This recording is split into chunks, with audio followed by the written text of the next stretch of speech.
script. According to Ghana has been adjudged the fifth most secure nation in Africa.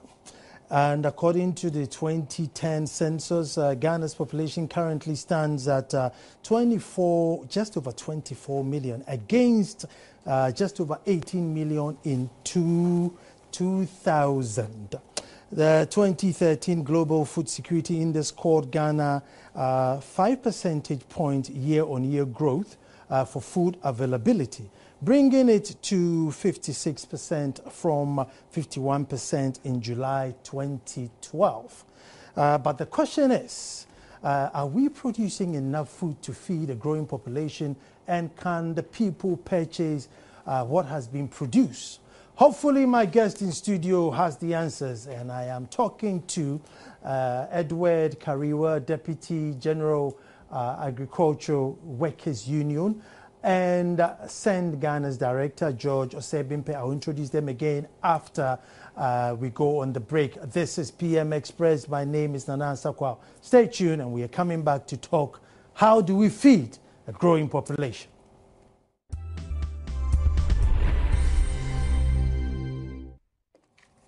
Hello and welcome back, and this evening is going to be a very educational and exciting conversation, if I may say. And food security, feeding a growing population. It's something that I think, if you leave it to chance, it will come home and bite all of us. I would introduce my guest in the studio. I start from my extreme left, and it's Edward Kariwa, Deputy General Secretary, General Agricultural Workers Union. And to my immediate left is George Osei Bimpeh, Send Ghana Country Director. Obviously, Send Ghana does a lot of work in agriculture. So if we're going to talk about feeding a growing population, these are the guys in the know who would answer all my questions. Now, no, I haven't started striking yet. It's just that a friend of mine bought me a few pocket squares, and I picked the red one today thinking I was licking all fly, but then everybody thought, oh, maybe I've started my strike. So no, I'm not associated with the strike. But gentlemen, you're welcome. Thank you. Thank you. Okay, let's start from here. Ghana has been adjudged the fifth most food secure nation in Africa. And then it's good news. Then in the same breath, Send Ghana has done report telling us that there are people in the north going to bed hungry because they don't have enough food to eat. And there's not only a few people, but a whole lot of people. So then, if we are the fifth and people are going to bed hungry, I'll start with you, Edward. Then I'm thinking, those who are number 10, what? Is the whole country going to bed hungry? How does it work? Yeah, I think good evening to your viewers. And then the point here is that there are two facts that have been given to us now. One is that there's food availability, and Ghana is ranked fifth in Africa. That, I don't falter the research. I think we could have even been second, third. That way, I will not still falter the research. Then the other fact is that there are still many people in Ghana who cannot also feed themselves. What we now need to do is to reconcile the two. And feeding yourself has to do with affordability. And then food availability does not necessarily mean one can access it. So we need to actually understand what is availability, what is accessibility, and what is affordability. And in the case of Ghana, even if one does not know, is not a researcher, and you just go out there and you walk on the street, you will find food everywhere. Rice, vegetable oil, this tomato paste, and so on. That is availability. Why is it plenty? And again, it underscores the fact that in Ghana, it's not only in agriculture, but all sectors, there's nothing that is lacking. Because Ghana is a market. If you get to Makwala, you'll find everything. Because Makwala is a specialized market. Ghana is also a market for the world. Indeed, it's a dumping ground for the world. So you find everything, not only in agriculture, but even from banking. We have over 27 banks and world banks. Everywhere you go, you find banks. You go to every sector of the economy, everything is in abundance. That is our situation. But that situation also now reflects a paradox whereby people cannot even access that. There are cars everywhere. Meanwhile, there are many Ghanaians who cannot buy those cars. There's food everywhere, yet there are many Ghanaians who cannot feed themselves. So we need to unravel all these contradictions. George, you see, that one is just, opened my eyes that indeed, yes, there is the food, but can you actually afford it? But you see, every now and then there's a report that would come and say, oh, you are the gateway, you are the shining star, you are this, you are that. And most of the time, we as Ghanaians, glorify ourselves with all these accolades. Is this one of those accolades that maybe we shouldn't, be in a hurry to glorify ourselves with, oh yeah, we are number 5 in the world, so hooray, because, number 5 in terms of plenty of food. In Africa. Yeah, you couldn't have probably put it better, and given the background that Edward has given. The other dimension that I will add is that even the food that is available, to what extent is the food culturally acceptable to the people? If you went to a village and asked them to eat rice every day, a person will be forced to eat it, given that the person doesn't have any choice, but the person will tell you that I have not eaten. So it is good that somebody is telling us that we are ranked 5th in Africa. But they say in the land of the blind, the one-eye man is what? The king. So if you are comparing yourself to a continent that is ravaged by so many challenges and countries that are going through so many difficulties, and a continent that is known for paucity of data, you wouldn't want to just jump and say that this is what we are acclaimed to have achieved, so we go to sleep. The reality is that there are people, thousands and probably millions, who are going to bed empty, or they are either taking something just to keep their system running.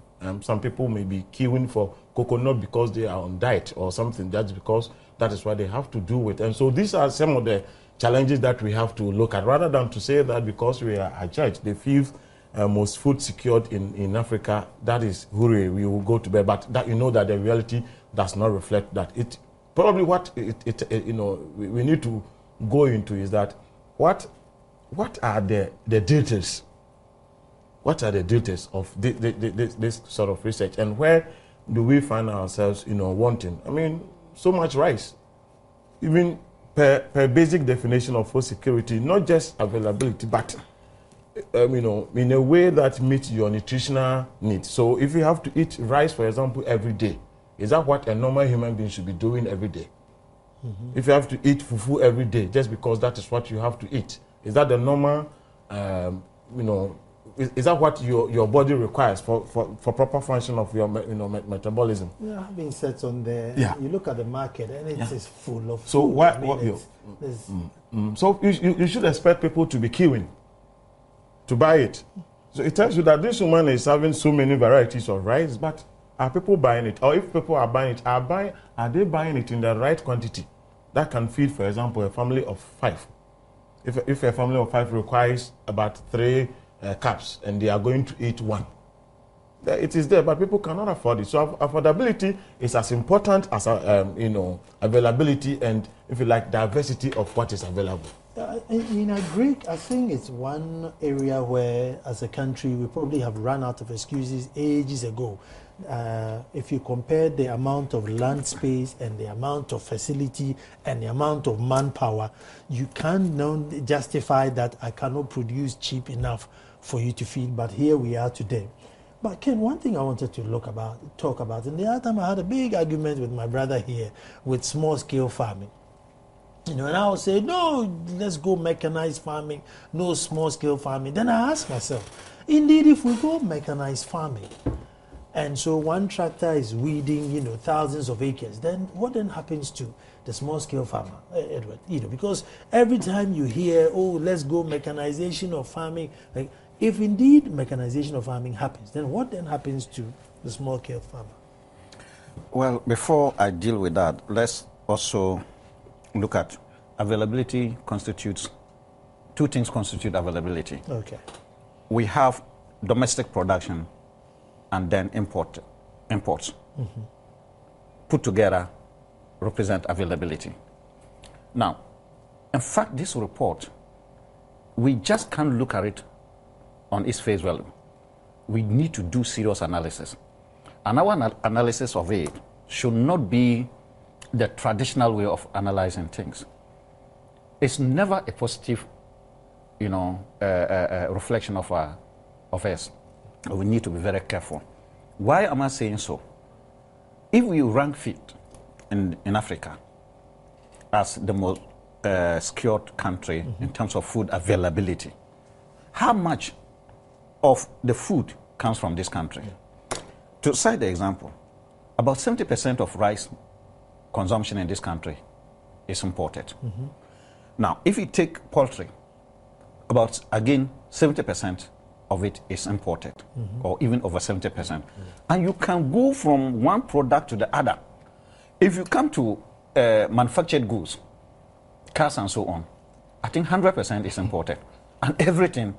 So we are over 70% to 100% of everything that we consume in this country being imported. That is a damning report about us, and which we need to know. So our policymakers and people who manage this economy should pick these things and look at it and see whether we can change the trend. Mm-hmm. We can change the trend. That is why your question as to what we should do with mechanization and then peasant farming is critical. Now, the way we want to go with mechanization is another way of creating more problems for ourselves. Our economy started with peasant farmers, and 80% of domestic food production is done by small-scale farmers. Only 80%. Only 20% is done by commercial farming.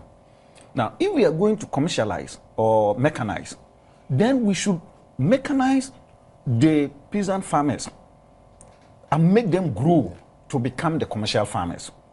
In that case, we are growing our own potential. So like a cooperative? Not necessarily cooperative. Not necessarily cooperative. It could be one of them. But other things is to encourage individuals to move away from the hoe and cutlass to become technologically oriented farming. But he's only got system. 2 acres. It can be. Come again. Maybe he's only got 2 acres and he's doing his pepper. He's got 3 acres. The biggest guy has got 5 acres.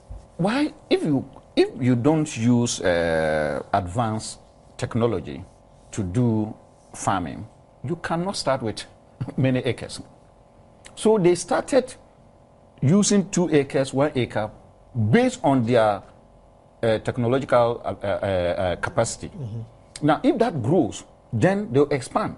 No, but people will give up. But our land system is such that, your grandfather secured these 2 acres, which your great-grandfather used and your father before used. So you are just limited to that space, and they all sort of till that land. We are not limited to that space, even though it has some challenges. Mm-hmm. The fact is that if people would like to hold on to their piece of land, because without it, they cannot make ends meet. Mm-hmm.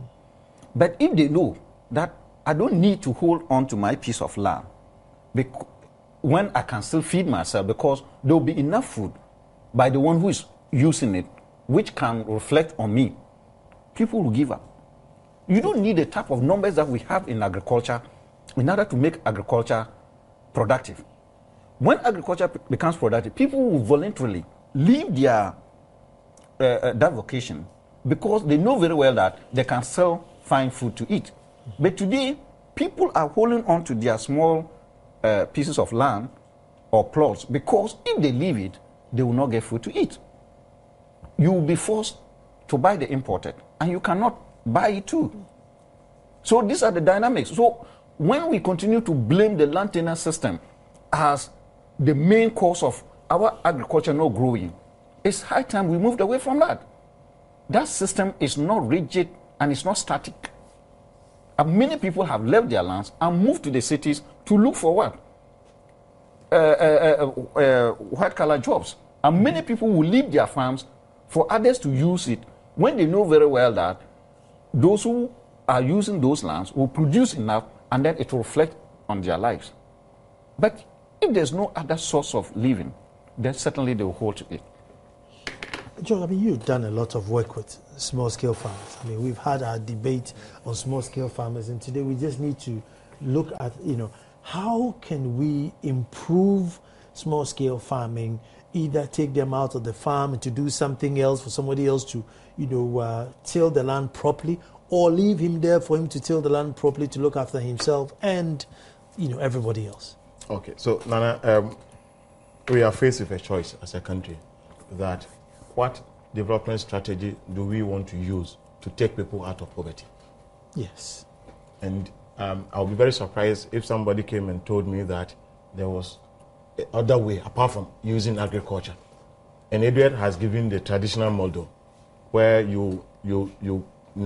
at some point people will begin to move away. So the point I'm trying to make is, to what extent have we done what I call integrated planning, so that we begin to think about using agriculture as a strategy for taking people out of poverty, but linking it to industry. So then you support the smallholder farmer, not just taking him or her out, but you support the small-scale farmer to accumulate capital. Once the person accumulates capital, those who can will continue to accumulate capital still in the agricultural field. Those who will feel bored or somehow, for some reasons, may not find themselves competitive enough will push into other sectors. They would have gotten the economic power to put their children into school. So then that cycle of poverty will not be repeated. If they didn't have the chance to go to school, their children will be going to school. Their children will become the engineers who will be employed in the industries. And so that goes on. But somehow we have succeeded in putting a break somewhere. And we are very good at, being very rhetorical about, the support that we give to agriculture. Otherwise, why would, a whole investment a whole budget that we say should be going to smallholder farmers or, to supporting smallholder agriculture, does not end up reaching to these people. And then we are able to account and make interesting justification for the way that we use such resources. A recent case is what happened on Friday when the Public Accounts Committee sat and somehow the Agric Ministry had used a lot of money for consultancy. Meanwhile, we are struggling. We have different figures, but let's take the government figure that the ratio, extension ratio is 1 to 1,005. Yeah. Well, some figures put it at 3,000, but let's say the government figure is correct. But is it something to be proud of, that in a country that prides itself as an agrarian economy, you have 1,500 farmers being served by a single extension service or agent or officer, and that person sits in the office at the district headquarters, complains that he doesn't get fuel to put into his motorbike to get to the people at the hard-to-reach areas. The point I'm trying to make is that we have been talking too much about support to the agriculture sector. We have, so far succeeded in paying too much attention to the cash crops. And even the cash crops, the cocoa and those things, we have not succeeded in developing it inwardly. And so we are interested in just saying that we got 800 tons, 1,000 tons. How much of it is processed locally? So then today, people are complaining that they are suffering. Not just because there is not, the people cannot suffer, but it's because there are no job avenues. These are something that we can look within and have an integrated industry so that agriculture, is providing the jobs. It's like if in football, you say the midfielder distributing the passes, and that is how we should approach. We should approach agriculture. And I'm sorry to say that our investigation in some of the programs that we are running, it's just money that we are throwing down the drain. Unfortunately, we will not succeed in taking people out of poverty using agriculture as a strategy if we continue to do things the way we are running things. Edward, at the moment, the speed and the rate at which the population is growing is alarming. I haven't seen any deliberate policy or plan to slow it down. We have a lot of, the KIA, the school dropout. Last year, 750,000 teenage pregnancies. That's almost 1 million, just added onto the system. And this is a class of people who may not be wealthy enough, So the agricultural, workers union. I mean, how are you doubling your production to feed all these mouths if need be? Well, it's like to say that it's because agriculture is not doing well, probably. That's why those people are giving birth the way they are. But, the whole thing is a reflection of policy failure. What you are seeing on our streets, this KIA and the rest, is a reflection of policy failure. We don't need to be told by anybody because this is our system. If we investigate the KIA, where do they come from? What happened in their homes? These people, young girls, particularly they are young girls, would like to go to school. The schools are not there. Would like to do something else. No one, absolutely rational, would like to stand in the sun and carry the type of load that they do. So given other opportunity. Given other opportunities. We are not providing that. So when you then see that, and when people are simply desperate, and in fact, studies have shown that high population growth is related to the poor communities, because they also see that as a consolation, or it is a poverty-linked issue. To determine when to have a child, it's not just, it's a poverty-linked issue. Those who are poor cannot decide when to have children because they are living in an environment that allow people to take advantage of them. They can't make decisions for themselves. So, as for agriculture, the way we are doing it certainly, and he has enumerated how far we have gone with it, and indeed, there's no linkage. Agriculture cannot grow beyond a certain limit unless there's a strong linkage with the other sectors of the economy. Today, agriculture in Ghana, and I'm not just talking about theory, I'm looking at Ghana. Look, how much is agriculture linked to finance in this country? We have all these banks all over. How much of their loan portfolio goes to agriculture? There's no, in fact, the linkage is weak. They are not serving agriculture. Even agriculture development bank. So the linkage is not there. Why is there? Now, is it because they can't trust maybe the crops will die, or because you hear this all the time where it's lack of funding. Why aren't the banks, feeding the industry? You see, we are running a country and we must come with a certain philosophy and ideological perspective. Look, today, Ghana has so much trust and over-reliance in the market as a function of delivering all that we need. You can't sit down and think that there will be natural relationship between finance and agriculture. No.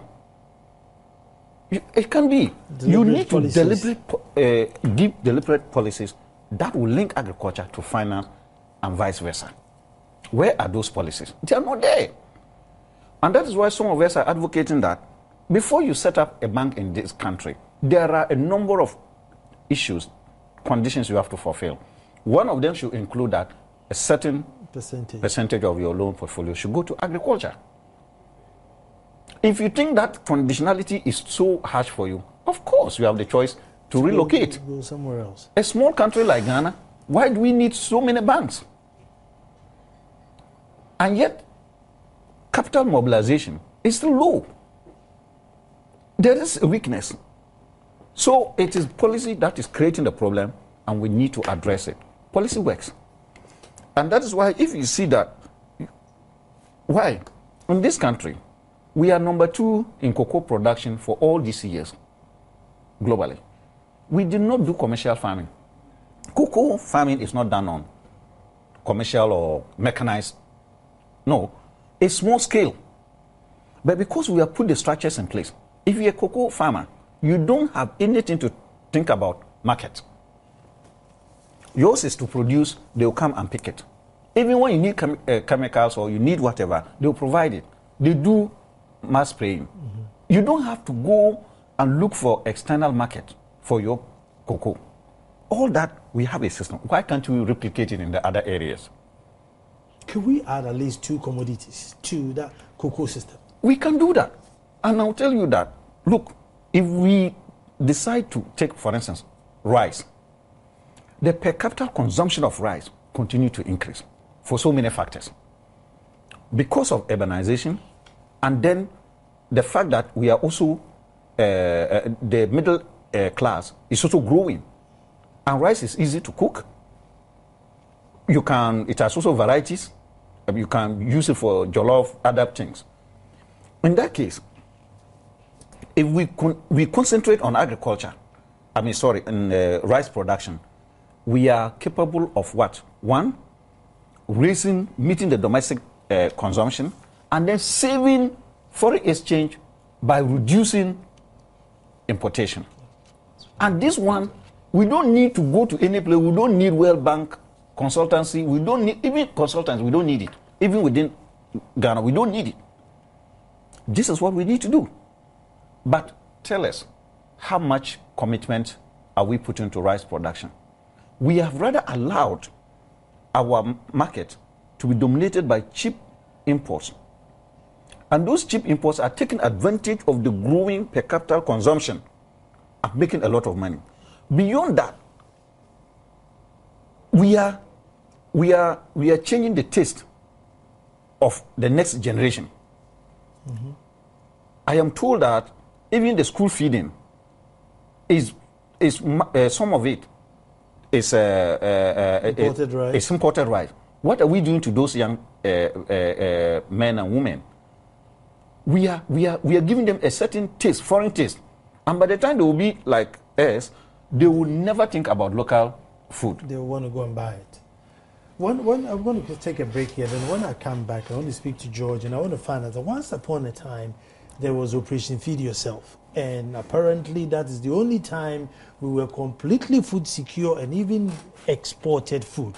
What is so bad about that system that we can't replicate again? Stay tuned, we're coming straight back.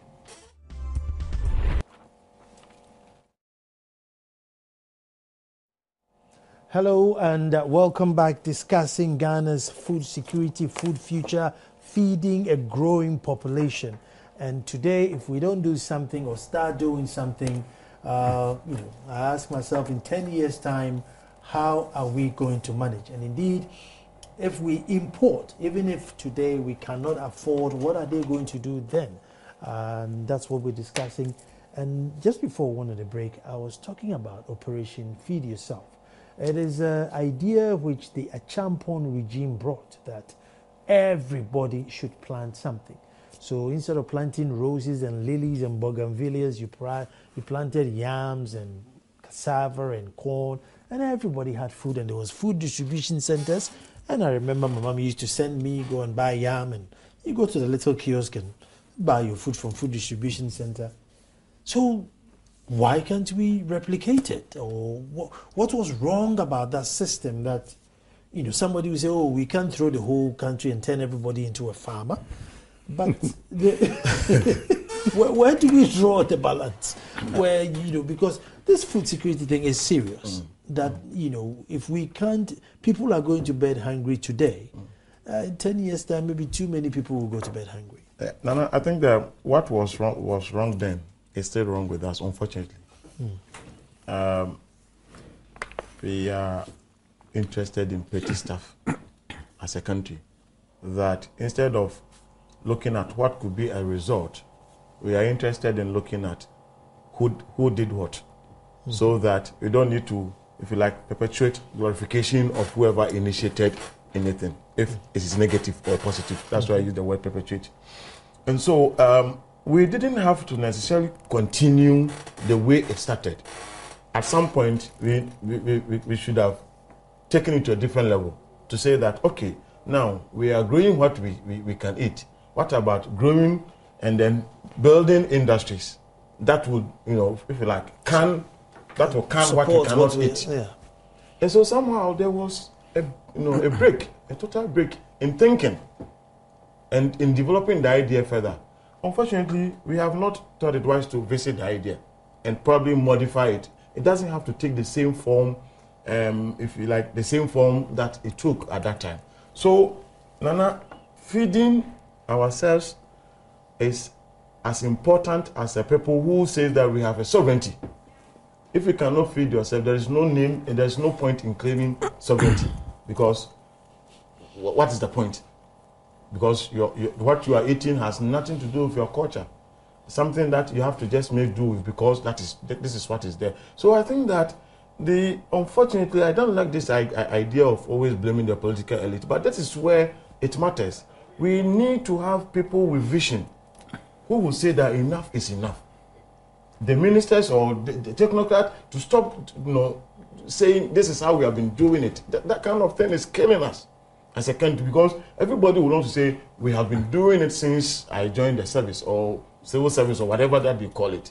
Somehow they need to even challenge the politicians to say that I think that if you do it this way, it will actually further the cause of your government. And we should also move away. This kind of politicking, we started it. So if they are continuing, then we take the blame. And sometimes, we take the credit. And sometimes we hear people crying and making so much noise about somebody who was not invited to a function because that person started. For God's sake, that person did not use his pocket money. We give that person mandate. So if you have, and I think that we need to probably build, and what you are doing is positive, because we need to build, and I'm getting quite passionate about this, because we need to build a critical mass who will begin to question the status quo, to say that we can no longer allow this thing to go on. How can I sit in a country where land is so abundant, having the climatic condition as California, where about 7% of the population are probably feeding everybody, and here we are talking about 80% of the farming, the labor force. Yet people are going to bed, on empty stomach today. This is a sad situation, and I do not want us to even lament it. I want people to begin to say that enough is enough. Let us do things differently. We have beautiful policies, and my brother talks about policy. In terms of policy, we are the best. Probably if we want to rank, we will be the best in terms of policy formulations. But the problem is, how do we implement those policies? Mm-hmm. How do we implement, and who even monitors? Are people punished if things go wrong? For example, if you are spending, you are getting, for example, the country has succeeded in increasing investment in the agricultural sector. Why is it that, ironically, at the time that we have succeeded in putting so much into agriculture, recording, the lowest growth rate in the last 10 years? It tells you that somehow people are only interested in pushing their money there in a way that they can use it, I don't know what, because I don't have the evidence, but it does not translate into on the grand benefit to farmers who are supposed to do, get some of these things. And so somehow, and I wish probably that if the president said, listen to me, Mr. President, we have every opportunity to make a difference as a country. We have a very good political system, peaceful environment for people to operate. Let us be serious about how we even use public resources in this country. So that if we said that we are implementing youth in agriculture program, we are very sure about who we target. We don't use political consideration in selecting, the people we target, so that we are able to take the youth out of the street and create jobs for them. Not only that, how do we help them to link whatever they do, to industry? So how do you also create local champions in terms of industrial development? This is very important. We have so many young guys who are walking around, they have brilliant ideas. They can't go to the bank because what is in the interest of the bank? To give Nana a car so that you use the next 20 years as a slave to pay for that. When you could have used that money to generate, to create a small industry. For example, the last time I checked, it can $50,000 can allow you to establish a factory that will help you to produce toothpick. We sit down here and import toothpick Some people can go into bamboo plantation and eat part of it. I don't know what they call it. People are eating, and it's a delicacy. Yeah. So what do we do? And we say that there are no jobs in the country. But of course, you can't tell a youth or somebody who has come to Accra to taste a beautiful life to go there when the person, when it is so obvious that the person is going to remain poor in agriculture. So, Nana, Operation Feed Yourself. But I think that we have to go to Operation Rethink, Operation Be Serious, Operation Look Within Yourself, and Operation Begin to do things differently. Before we even go to Operation Edward, I think George has summed it all up. But if we haven't done it for all these years, then we will never do it. We haven't done what? We haven't taken agriculture seriously. It's always been lip service, policies and this and that. We've never ever taken it seriously. Where, you take one sector or just maybe two sectors of agriculture and said, as for this, like you say in cocoa, we must add maybe cashew nut or almond nuts or something to cocoa and complete it. Nana, let me say that I enjoyed what George said, but then there are some few things I want to disagree with him. Good. He said, if I heard him right, he says he doesn't want to blame the politicians. I say we should blame the politicians. I agree with you, no problem. You see, from the 1970s to date, there has been a drastic and dangerous development shift, strategies shift in Ghana. Look, a development strategy is a political decision. There's no, technical considerations are just backing the political decision. So it's a political decision that we need to take for all of us to now follow that. Operation Feed Yourself, we also had Operation Feed Your Industry. Yeah. It was an import substitution policy. We have shifted completely from that. Today, Ghana does not appear, in my view, to have any import substitution policy. Not in anything at all, from agriculture to industry to everything. We think that we can import. This is the major development shift that we had. Because during the Operation Feed Yourself era, irrigation plants were put in place, and big irrigation plants. And I know there's a dam still in East Legon that was going to serve the whole of Spintex, because Spintex was going to be a vegetable farm because it's flood prone. So, you could see that there were things moving to tell you that this is the direction we are going. Because we had an import substitution policy or orientation, there was an integration of policies. The Operation Feed Yourself, you needed another policy to integrate with it. And that's why we had Operation Feed Your Industry. Yeah. So agriculture cannot grow, and that's what I said earlier. Unless there's the industry to support it. There must be strong linkage. So there was that linkage. So our interest at that time was not the external market. It was to produce what we eat here and then to process what we would have imported. Today, Ghana has completely shifted from import substitution to export-oriented policies. Almost export dependency. Yeah. And because we are now, an import orientation or oriented policies create poverty. Look, I try to find out whether if today that we have to develop the cocoa industry, it will not have been what it is today. We cannot get it the way it is. But because there was, we developed it with the aim of using it to leverage other sectors of the economy to grow. It has survived the times. But if it were today, we would have developed it in such a manner that it is only for the external market, and that ends it. Jida, you think cocoa. So, yeah, so in that case, first and foremost, we need to be clear that our politicians have a major role to play.